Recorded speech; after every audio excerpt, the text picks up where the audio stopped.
What if I told you that the entire economy can be explained with one simple sentence? Your spending is someone else's income. That's it. That cup of coffee you bought this morning? Part of it became the barista's wage. Part of it became the shop owner's rent payment. Part of it paid the supplier, who paid the truck driver, who paid for fuel, which paid an oil company, which paid its workers, investors, taxes, and debts. So the economy is not just money. It is money moving. And once you understand where it moves, why it moves, and what happens when it stops moving, the whole system becomes much less mysterious. Because the economy is not a pile of cash sitting somewhere. It is a loop. A giant loop of work, spending, income, prices, debt, trust, and time. And in this video, I'm going to explain the entire economy in about 10 minutes, without the jargon. Let's start with the most basic loop. Imagine a small town with only 3 people. One person grows food. One person builds houses. One person makes clothes. At first, they trade directly. Food for clothes. Clothes for repairs. Repairs for food. But that gets complicated very fast. What if the builder needs food, but the farmer does not need a house repaired today? That is where money comes in. Money solves the timing problem. It lets the builder say, I helped someone today, and I'll use this money to claim something useful later. So money is not wealth by itself. Money is a claim on real things. Real wealth is food, homes, energy, machines, medicine, knowledge, roads, software, factories, and human skill. Money is just the tool we use to move those things around. This is the first big idea. The economy is not made of money. The economy is made of production. Money is the scoreboard. The real game is turning time, effort, land, energy, tools, and ideas into things people value. Now, when economists talk about the size of an economy, they often use a number called GDP. But forget the technical term for a moment. Think of GDP as the economy's annual receipt. It is basically the total value of final goods and services produced in a country over a period of time. Every haircut, every restaurant meal, every new car, every doctor appointment, every app subscription, every house built, every consulting project, every paid service. Add it all together, and you get the economy's receipt. But here is the trick. A bigger receipt does not always mean everyone is better off. If healthcare gets more expensive, the receipt may grow. If rent explodes, the receipt may grow. If people work longer hours just to afford the same life, the receipt may grow. So GDP tells us that more economic activity happened. It does not automatically tell us whether life became easier, fairer, healthier, or more meaningful. That is why the economy is not just about producing more. It is about producing more of what actually improves people's lives. Now let's go back to the loop. You work. You get paid. You spend. A business earns. That business pays workers, suppliers, landlords, lenders, and taxes. Those people then spend again. Your paycheck becomes someone else's sale. Someone else's sale becomes another person's paycheck. This is why spending is so powerful. If everyone feels confident, people buy more. Businesses sell more. Businesses hire more. Workers earn more. The loop speeds up. But if people get scared, they spend less. Businesses sell less. They hire less or fire workers. Workers earn less. Then they spend even less. the loop slows down. That is what a recession feels like from the inside. It is not that all the buildings disappear. The restaurants are still there. The workers are still there. The machines are still there. The skills are still there. But confidence breaks. People hesitate. Businesses delay. Banks become careful. Consumers pull back.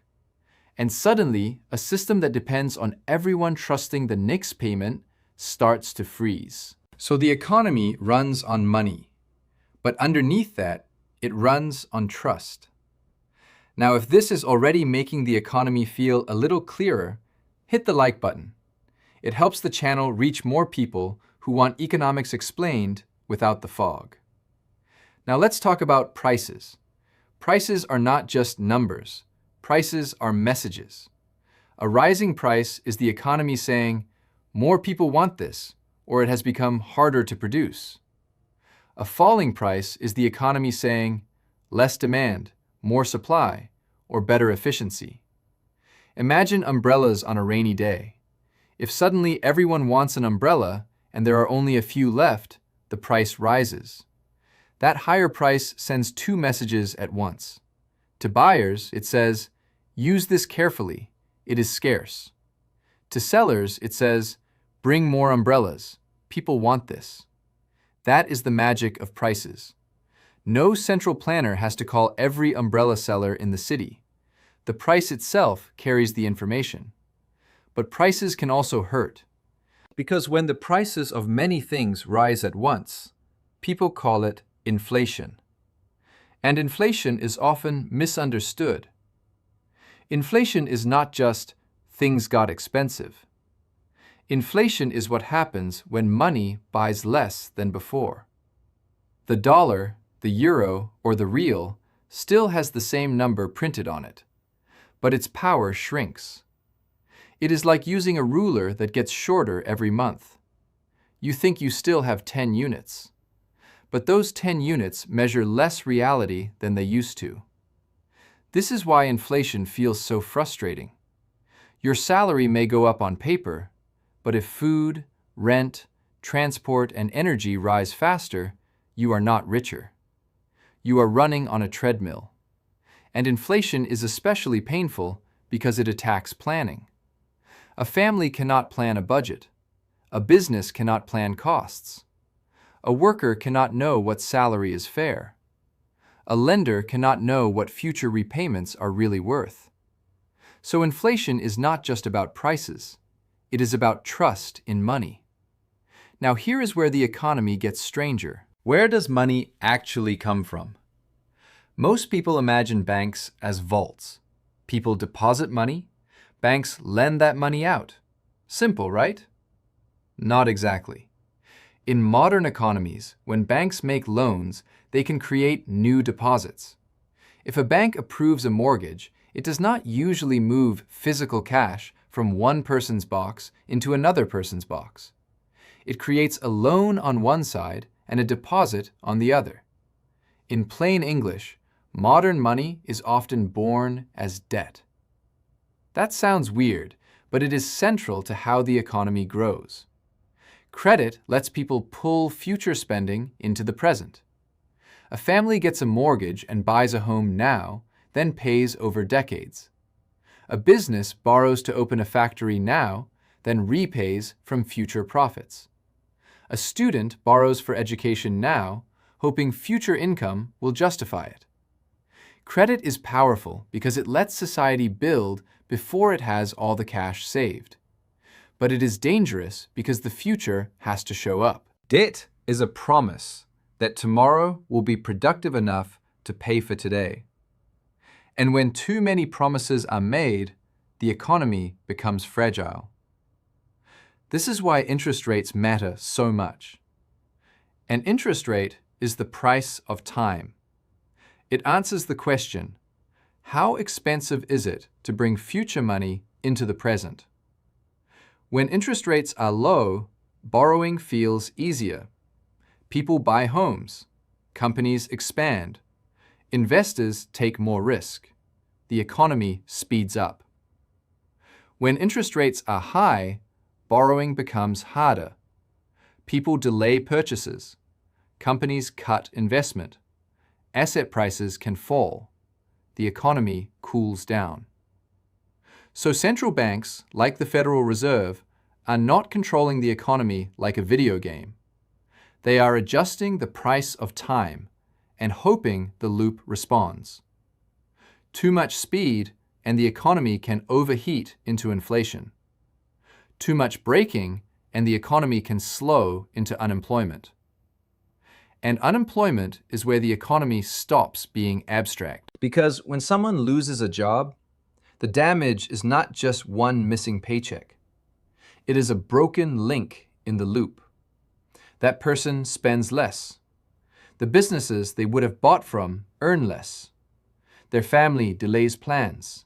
Their confidence falls. Their skills may weaken over time. So unemployment is not just a statistic. It is the economy failing to connect someone's ability to work with someone else's need for value. That is one of the deepest problems an economy can have. Now let's add the government. A government is not outside the economy. It is one of the biggest players inside the loop. It taxes, spends, borrows, regulates, hires, builds, and insures.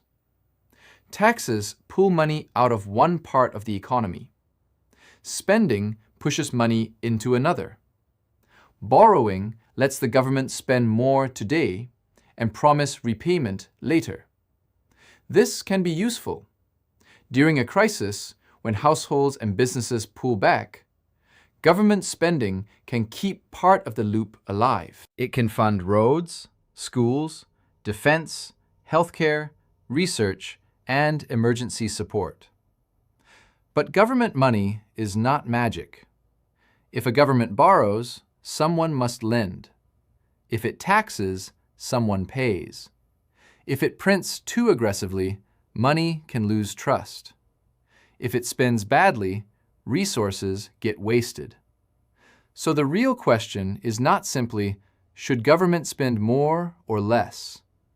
The better question is the government moving resources toward things that make society more productive, stable, and resilient?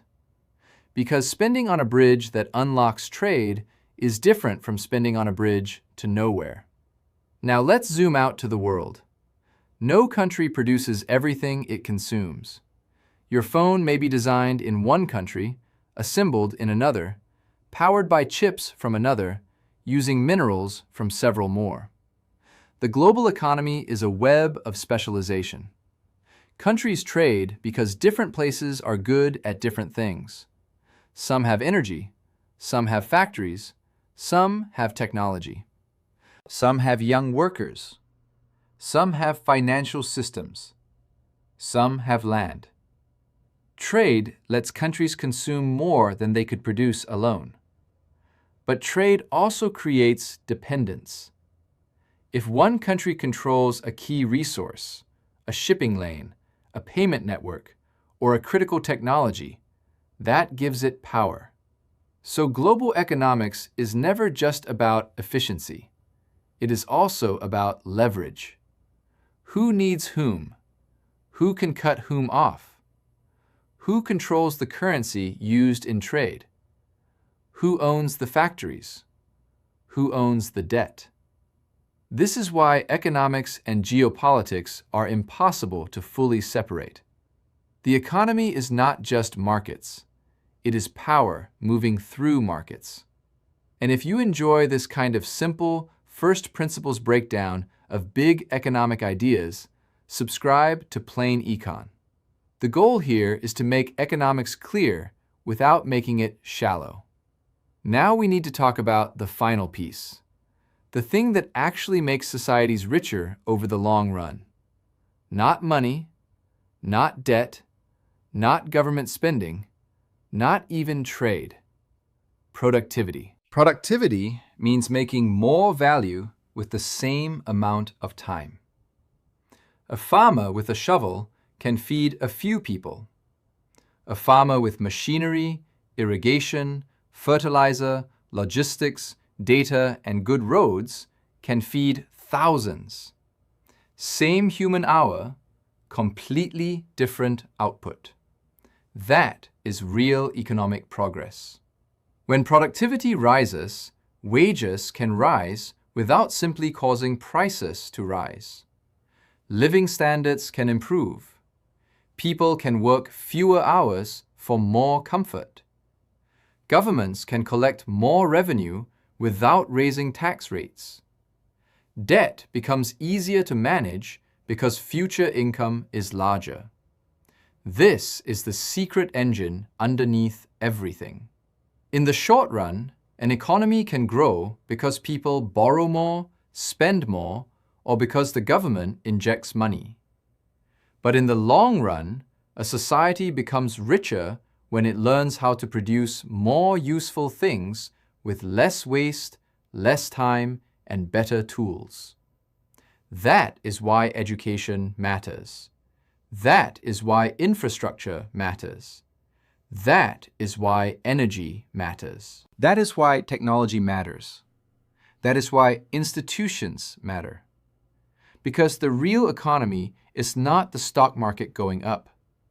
It is the human ability to solve problems at scale. So now we can put the whole machine together. The economy begins with people needing things: food, shelter, energy, transport, healthcare, education, entertainment, security, status, comfort, meaning. To meet those needs, people work and produce. Money helps them trade. Prices send signals. Businesses organize production. Banks create credit. Interest rates price time. Government redirects resources. Trade connects countries. And productivity determines how much better life can become over time. When the loop works, spending becomes income. Income becomes production. Production becomes wealth. And wealth becomes more opportunity. When the loop breaks, spending falls. Income falls. Jobs disappear. Debts become harder to repay.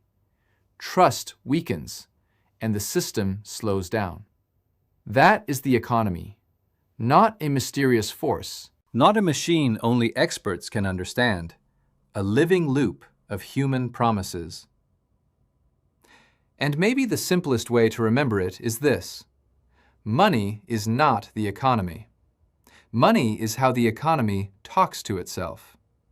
Prices are messages. Debt is borrowed time. Jobs are the connection between people and value. Government is a redirecting force. Trade is cooperation with risk. And productivity is the only true long-term path to prosperity. So the next time you buy a coffee, pay rent, get a paycheck, see prices rise, hear about interest rates, or watch the news talk about recession, remember, you are not watching separate events. You are watching the loop. And once you see the loop, the economy starts to make sense.